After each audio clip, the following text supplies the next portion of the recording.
Okay, just wanted to show you an interesting Colt that has quite a bit of history, Hollywood history included. So what we have here originally was in 1891. It's actually a Colt Single Action Army, made originally in 1891. That's where the serial numbers 137991 date from.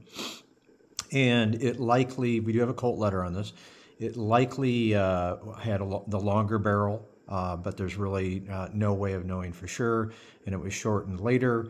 I believe that is indeed the case because there is a witness mark on the top, which always indicates that a barrel's been removed. Okay, so we can assume that it was a longer version. It was a commercial gun originally in 4440, so that made it a Colt Frontier six shooter. It has recently been revamped or changed to a 45 long Colt. And the reason behind that is that this gun, when I got it, the barrel had been bored out, and the cylinder that I originally got with it is a 4440. We knew that it was a 4440 from I believe there's a marking down here, and as well as the serial number tells us originally that that's what it was.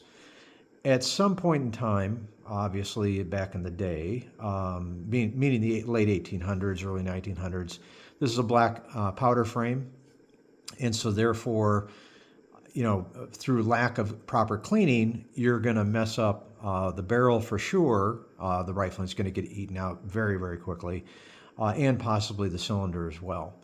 So a lot of these guns got put to the wayside. Some were converted to 22, some were fixed by replacing the barrel, things like that. This one appears to somewhere in the 1920s got into the hands of Ellis Mercantile, which is a well-known Hollywood supplier, prop house of weapons, as well as they were the original ones who made the candy glass that you would break bottles with and things like that. We know that from these markings here, the EEE and the E on the backstrap area, that tells us that that is exactly who had possession of this gun. And it's the best guess on this because the backstrap number is a different number, and this dates to a frame or a gun that was originally made in 1903, that this was probably a gun that they used in the background, or they were shooting blanks out of it or whatever it might have been. And thus, the barrel was all bored out, which would have been, again, not really a safety issue, but no reason not to. So, or, just clean it up, basically, more than anything.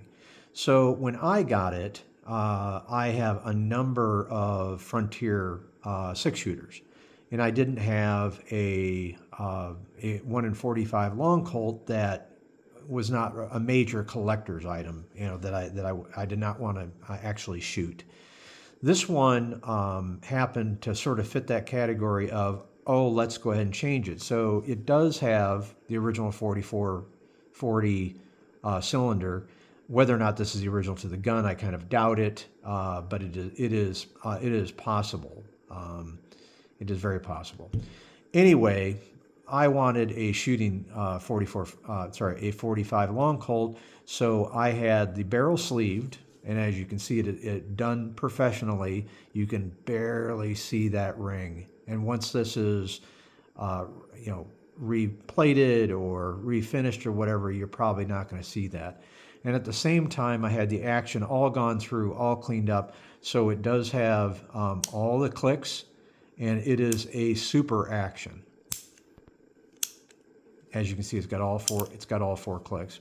So that's pretty much the history on this. And all original Colt parts, whether or not they came, from the original gun or not, hard to go ahead and say. And that's why I chose to go ahead and make it a shooting gun, because the collector's value of it was so little. At some point, I was planning on having this re-engraved, It does have the original Colt manufacturing marking on the top of the barrel. Has this engraved. This is where the 4440 marking originally was, and it would have been a roll stamp, not a acid etch, due to the date of the gun. But have that done in 45, or even find a back strap and have a serial number to the gun. The only problem with that is that it would still never be a real original gun, and I'm just not into that sort of thing. So just an interesting piece of Hollywood history and a great shooting gun.